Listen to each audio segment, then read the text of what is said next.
네, 오늘 말씀 제목은 참된 부흥입니다.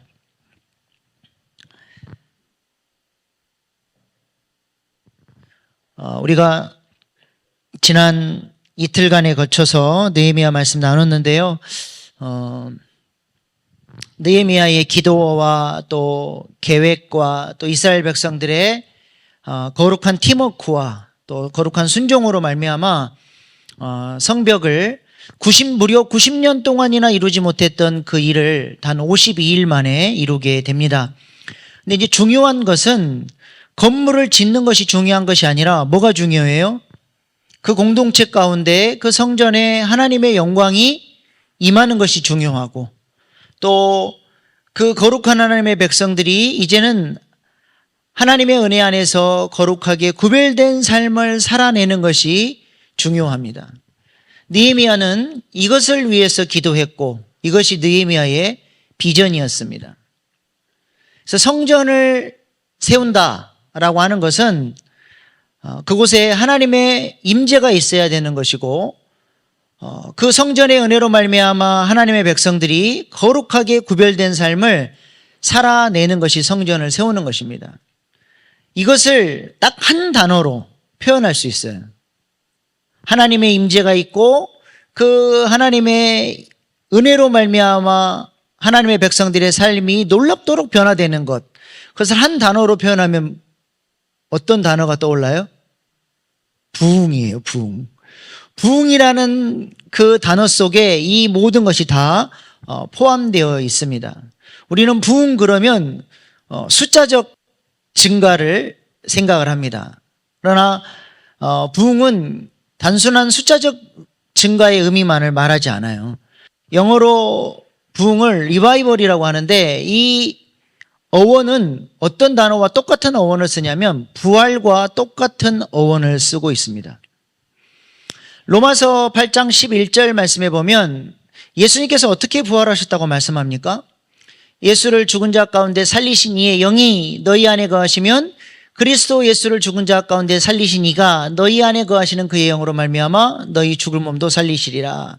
예수님이 십자가에서 죽으시고 3일 만에 스스로 혼자 일어나신 게 아니라 성령님이 오셔서 죽어있는 예수님을 부활시켰다는 거예요. 그 부활의 능력이 놀랍게도 지금 어디에 계신다는 거예요?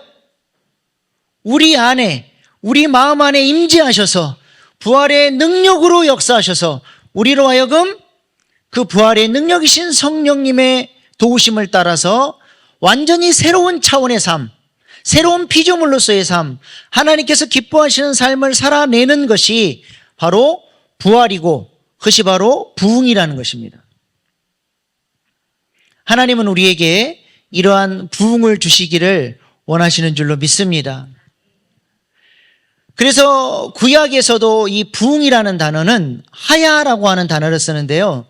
존재 가득 하나님의 영이 차고 넘치는 거예요. 존재 가득 하나님의 영이 차고 넘쳐서 말하는 것이나 생각하는 것이나 행동하는 모든 삶의 전반의 영역 속에 성령의 능력이 나타나는 거예요.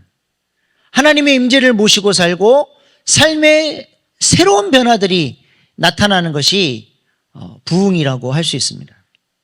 그래서 성령님이 우리 안에서 역사하시고 부흥의 역사가 일어나면 세 가지 중요한 특징들이 나타나죠. 첫 번째는 성령의 역사로 말미암아 우리 안에서 죄가 폭로되어져요.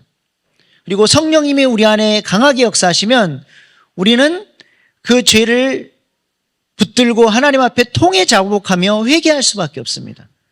그래서 부흥이 있는 곳에 회개의 역사가 같이 일어나는 거예요. 그리고 회개하고 죄가 사라진 그곳에 하나님의 성령이 강력하게 역사하니까 하나님의 다양한 은혜와 은사들을 경험합니다. 병 고침도 받고 은사들도 열리고 하나님을 사랑하는 마음이 더 커지게 되고 말씀을 깨닫는 깊이가 달라지고 이전에 경험해 보지 못했던 새로운 차원의 하나님의 은혜를 경험하게 되는 것이죠. 그리고 마지막 세 번째는 삶의 놀라운 변화가 나타나는 거예요. 예전에는 그렇게 살지 못했던 사람이 이제는 주님께서 기뻐하시는 삶을 살아가게 되는 거예요. 성령의 인도를 따르는 새로운 차원의 삶을 살게 되는 것입니다. 그래서 우리 1907년 평양 대부흥 때에도 이 세 가지 특징이 두드러지게 보였잖아요. 하나님의 성령의 불이 평양 장대현 교회 가운데 떨어졌더니 어떤 역사가 있었어요? 그 교회에 있던 모든 사람들이 통해 자복하고 하나님 앞에 회개하는 역사가 있었습니다. 그래서 막 곳곳에서 일어나서 자신들의 죄를 고백하고 지금까지 은밀하게 숨겼던 모든 죄들을 교회 앞에 고백하며 회개하고 눈물로 엎드렸습니다. 그리고 다양한 하나님의 은혜들을 경험합니다. 놀라운 아버지의 사랑을 경험하고 성령의 그 임재가 강력하게 나타나니까 뭐 떼굴떼굴 구르고 방언이 터지고 뭐 귀신이 떠나가고 이런 엄청난 역사들이 일어나는, 그것만 끝난 게 아니라 삶에 엄청난 변화들이 나타난 거예요. 그래서 얼마나 사람들이 회개를 하고 술을 끊어버리고 유흥을 끊어버렸던지 평양 시내의 술집 마담들이 도대체 무슨 일이냐, 이 대책회의를 할 정도로 엄청난 삶의 변화들이 나타난 거예요. 주일날이면 사람들이 다 교회를 가고 거룩하게 살다 보니까 상점들이 문을 열어도 장사가 안 되니까 주일이면 이내 그냥 다 평양 시내 상점들이 다 문을 닫아버리는, 교회로 말미암아 사회가 변화되는 이런 엄청난 역사들이 나타나게 된 것이죠. 지금 성벽을 건축한 이 이스라엘 공동체 가운데 가장 필요한 것, 건물만 지었다고 되는 게 아니라 뭐가 와야 돼요? 부흥의 역사가 와야 진정한 성전의 회복이 일어나는 거예요. 근데 오늘 1절 말씀에 보니까 하나님께서 그 부흥의 역사를 그 공동체 가운데 성령의 불을 던져주십니다. 이스라엘 자손들이 자기들의 성읍에 거주하였더니 7째 달에 이르러 모든 백성이 일제히 수문학 광장에 모여 학사에스라에게 여호와께서 이스라엘에게 명령하신 모세의 율법책을 가져오기를 청하매. 지금 느헤미야가 시킨 것도 아니고 에스라가 주도한 것도 아닌데 모든 백성들의 마음 가운데 일제히 하나님의 말씀을 알고 싶고 은혜 받고 싶은 그런 간절한 사모함이 그들의 마음 가운데 들었다라는 거예요. 하나님께서 지금 이 부흥의 역사를 주도하고 계시는 겁니다. 부흥은 언제나 하나님이 시작하시고 하나님께서 역사하시고 주도하시는 거예요. 사람이 부흥을 가져올 수 있는 게 아니에요. 제가 언젠가 한번 어떤 그 신문에서 어떤 분이 기고를 했는데 글 제목을 이렇게 썼어요. 미국 대각성, 미국 대부흥의 역사를, 부흥운동을 일으킨 조나단 에드워즈에 관한 글을 써놓은 거예요. 그 제목을 보고 아마 천국에서 조나단 에드워즈가 한탄을 했을 거예요. 내가 한 게 아닌데, 조나단 에드워즈가 그 미국 대부흥을 일으킨 게 아니라 그 대부흥의 조나단 에드워즈는 하나님께 쓰임받은 거예요. 그 부흥의 주인공은 누구예요? 하나님이시죠. 그러나 중요한 것은 하나님께서 부흥을 주시지만 어떤 곳에 하나님께서 부흥을 주시냐면 그 부흥을 사모하고 그 부흥을 위해서 간절히 기도하는 사람에게 하나님께서 부흥을 주신다는 거예요. 언제나 그 부흥을 사모하는 기도가 있는 곳에 부흥이 일어난다는 것입니다. 그래서 1907년 평양 대부흥의 역사가 어떻게 일어났어요?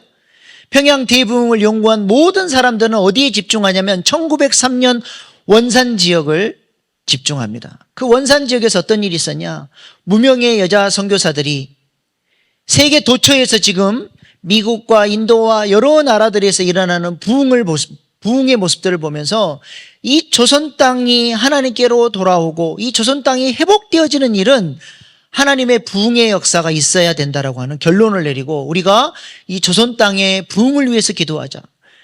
이름 없는 무명의 여자 선교사님들 몇 명이 모여서 기도하기 시작했는데 그 기도 모임 가운데 성령의 불이 떨어지고 원산 지역에 부흥의 불이 붙었고 그것이 확산되어서 1907년 평양 대부흥의 역사가 일어나고 온 한반도를 덮는 성령의 부흥의 불길이 퍼져나갔다라는 거예요.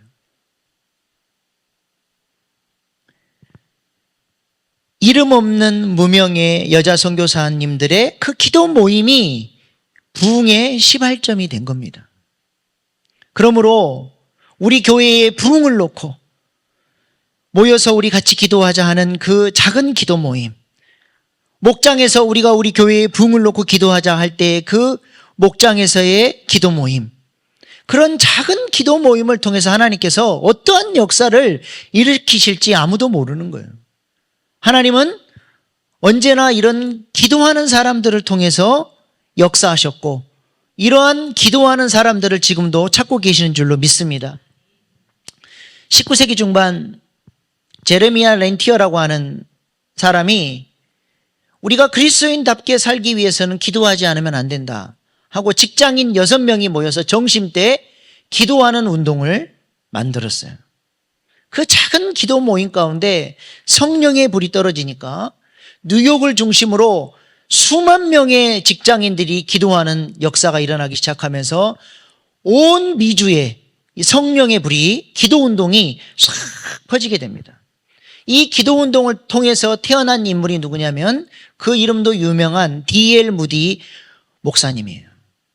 공장에서 일하던 사람이었는데 이 기도 운동을 통해 은혜를 받고 위대한 부흥사로 하나님께 쓰임받게 됩니다. 그리고 이 D.L. 무디를 통해서 조선 땅에 목숨 걸고 나와서 선교했던 그 선교사님들에게 이 D.L. 무디가 성령의 불을 던지고 도전을 하고 선교로 나갈 수 있도록 그들을 선교사로 세워서 그들이 이 조선 땅에 와서 이 놀라운 헌신을 이룬 거예요.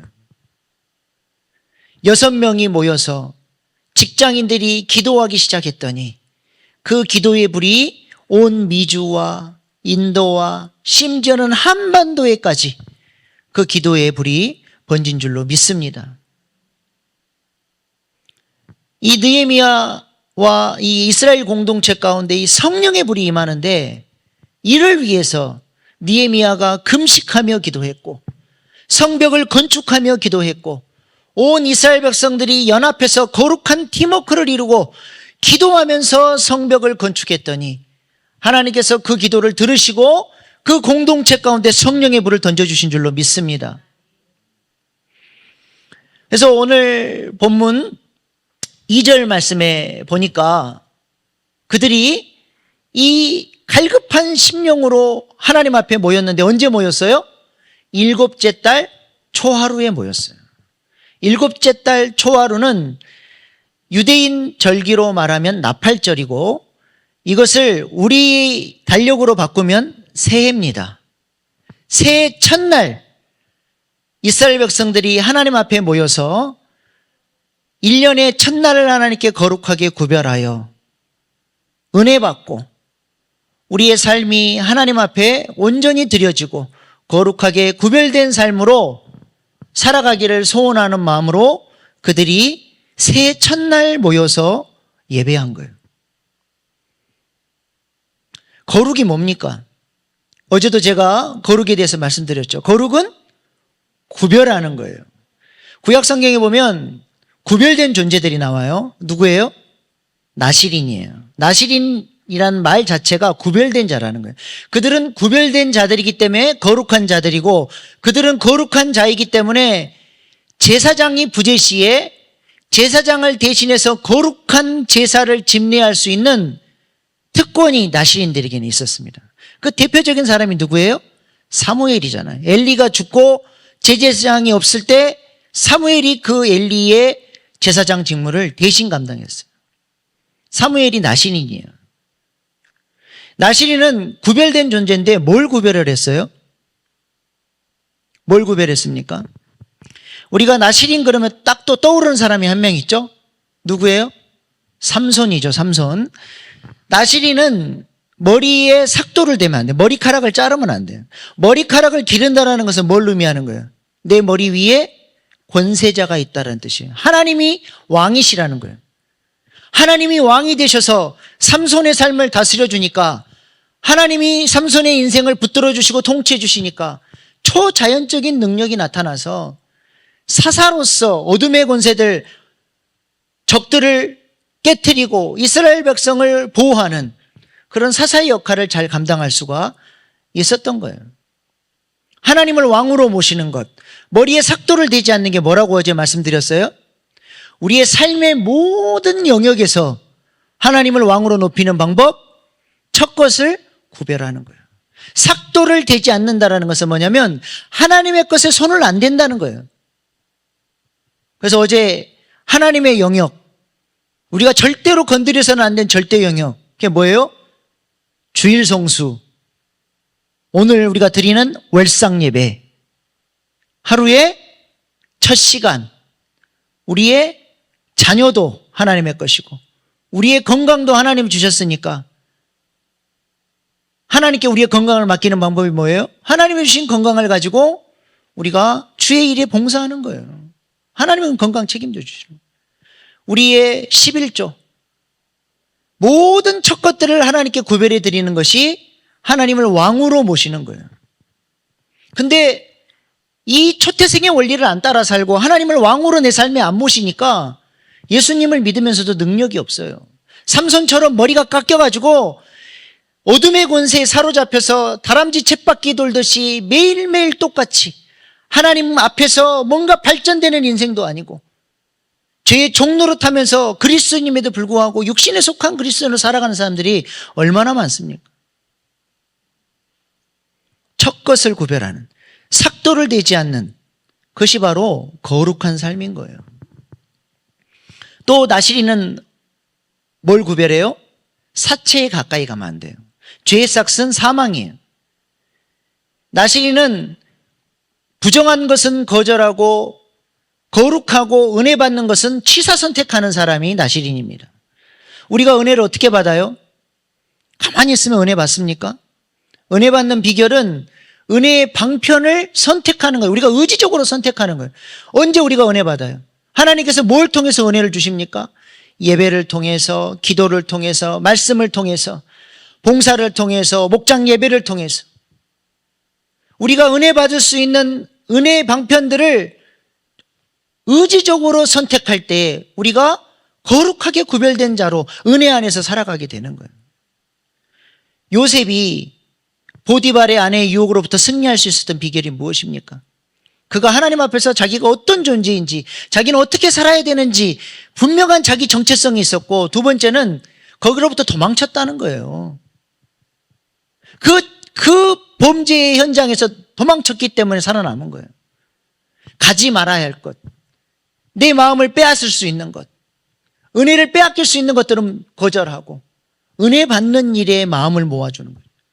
그것을 선택하는 사람이 바로 거룩한 사람, 나시린인 거죠. 또 나시린은 포도주와 독주를 마시지 않았습니다. 에베소서 5장 18절 말씀 보면 술 취하지 말라, 이는 방탕한 것이니 오직 성령의 충만함을 받으라. 나시린은 다른 것에 취하는 사람이 아닙니다. 술만이 아니에요. 다른 것에 취하면 내 안에 성령님이 계시지만 내가 다른 것에 마음을 빼앗기고 사니까 부활의 능력으로 성령님이 내 안에서 부흥의 역사를 못 일으켜주는 거예요. 내가 철저하게 주님을 무시하는데요. 그래서 나시린은 이 성령님께 집중하는 사람이에요. 다른 것에 안 취하는 거예요. 성령의 음성에 집중하고 성령님께서 주시는 감동을 붙잡으려고 하고 그 음성을 따라 살려고 애를 쓰는 사람이 바로 나시린이라는 거죠.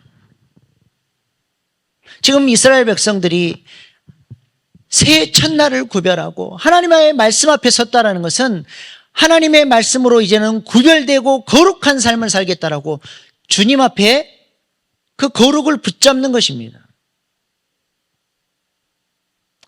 이들이 말씀 앞에 서는데 말씀 앞에 서는 자세가 어땠어요? 3절에 보니까 그 말씀 앞에 귀를 기울이고 5절에 보니까 일어서서 그 말씀을 받고 6절에 보니까 아멘 아멘 하면서 그 말씀을 받았습니다. 벌써 말씀을 대하는 태도 자체가 달라요.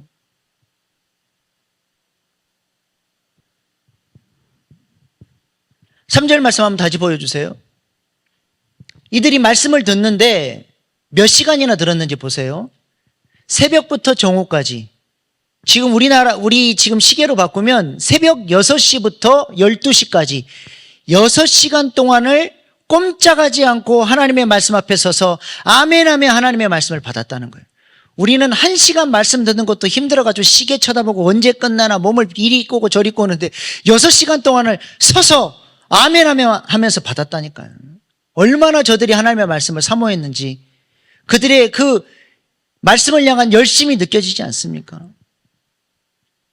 제가 2009년 중국 란주라고 하는 곳에 가서 말씀을 전했습니다. 베이징에서부터도 4시간을 비행기를 타고 들어가야 하는 중국 깊은 내륙이에요. 화력발전소가 있고 굉장히 중국에서도 큰 도시입니다. 그곳에 중국 현지 교회들이 여러 개가 있는데 그 대도시에 목사가 한 명도 없어요. 제가 목사가 나타나니까 목사 구경하겠다고 사람들이 이제 연합 집회를 한 거예요, 한 교회에서. 근데 어떤 교회는 전도사님도 안 계셔가지고 그 교회 집사님 중에서 제일 똑똑한 집사님이 이제 말씀을 전한 거예요. 공산당 당원 출신이. 근데 이런 말씀을 전했다는 거예요. 내가 예전에 공산당 당원으로 일해보니까 높은 분에게는 시시콜콜한 것은 보고 안 하고 중요한 것만 보고를 한다. 하나님 귀찮게 하지 마라. 니들 그렇게 시시한 기도하지 말고 중요한 것만 기도하고 하나님 귀찮게 하지 말라고 그렇게 설교를 했다는 거예요. 근데 그분들이 얼마나 말씀을 사모하는지 제가 조선족 전도사님을 모시고 가서 이제 통역을 했거든요. 근데 통역이 있다는 사실을 제가 잊어버릴 만큼 정말 열정적으로 말씀을 전했어요. 아침부터 저녁까지 계속 말씀 전해달라는 거예요. 지치지도 않아요. 제가 그렇게 뜨겁게 예배하고 기도하고 찬양하고 하는 그 중국 사람들의 그 뜨거운 열심을 보면서 예전 우리 아버지 세대의 그 열심이 기억이 나더라고요. 교회 부흥회를 하면 온 교회가 잔치 아니었습니까? 우리 교회뿐만 아니라 다른 교회 교인들까지 막 와가지고 그냥 교회가 앉을 자리가 없어서 막 통로까지 앉아서 주실 은혜를 사모하고 간절히 기도하고 말씀 들을 때 아멘하고. 요즘은 본교회에서 부흥회를 해도 관심이 없어요. 예전에 평양 대부흥회 그 역사가 있을 때 평양에서 놀라운 부흥의 역사가 있다는 소식을 듣고 전라도에서부터 쌀가마니 짊어지고 은혜 받겠다고 평양까지 걸어서 찾아온 사람들이 있었다고 그런 기록이 있어요. 우리 안에 이런 뜨거운 열심들, 말씀을 사모하는 열심들, 예배를 사모하는 그런 열심들이 회복되어질 수 있기를 간절히 소망합니다. 8절 말씀 보시면 이들이 말씀을 듣는데요. 하나님의 율법책을 이렇게 낭독하잖아요. 근데 에스라는 히브리어로 성경을 읽어요. 근데 당시 사람들은 무슨 언어를 썼냐면 아람어를 썼어요. 그러니까 에스라가 읽어주는 말을 못 알아들어요. 그래서 오늘 본문에 보니까 군데 누가 서 있어요? 레위 사람들이 서 있어요.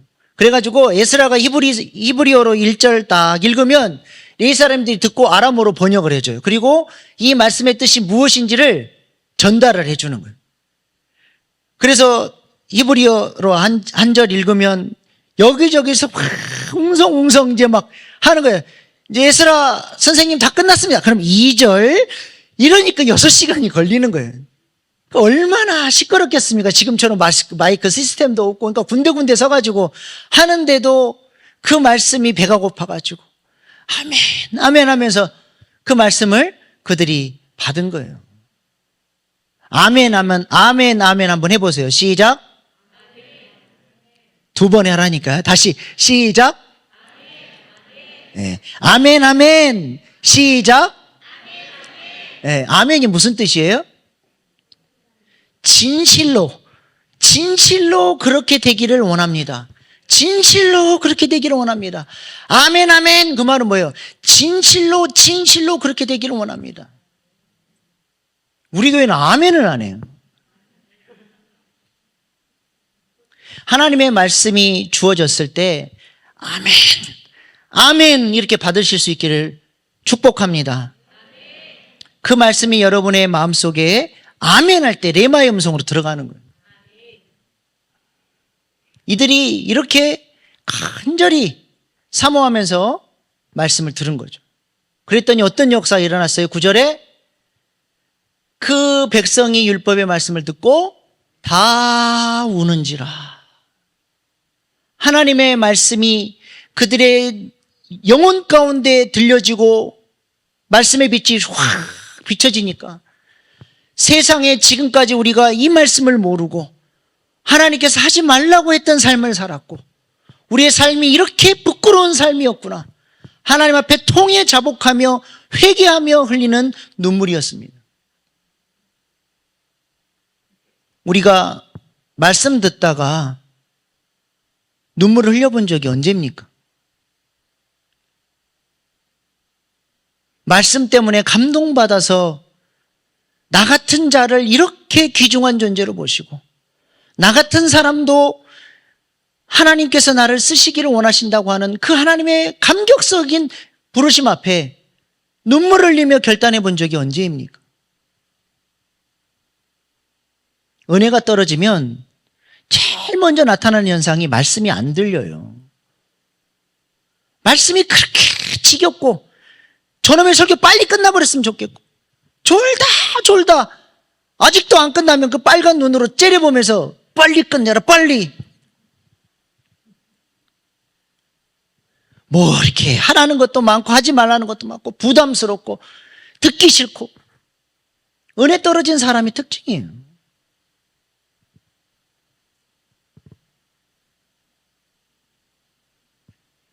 하나님의 말씀이 감격스럽게 우리 가운데 들려줄 수 있기를 소망합니다.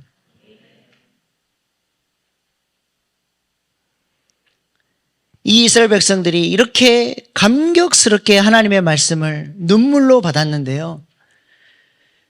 눈물만 흘리고 끝난 게 아니에요. 9장 1절로 2절 말씀 한번 보십시오. 그달 20나흘 날에 이스라엘 자손이 다 모여 금식하며 굵은 베옷을 입고 티끌을 무릅쓰며 모든 이방 사람들과 절교하고 서서 자기의 죄와 조상들의 허물을 자복하고 그 다음 2절 없습니까? 예, 성경 보십시오. 느헤미야 9장 1절 2절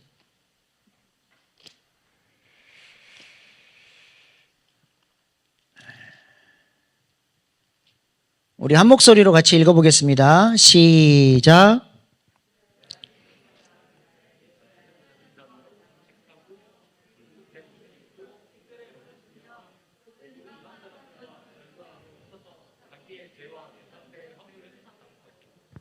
네.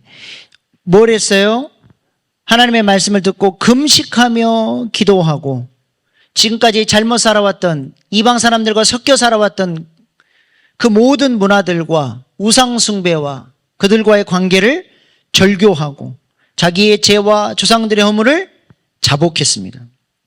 하나님의 말씀이 비춰지니까 그동안에 잘못 살아왔던 것들을 통해 자복하고 금식하고 그들의 삶에 놀라운 변화들이 나타났다라는 것입니다. 다윗이 하나님의 말씀을 받고 회개를 했거든요.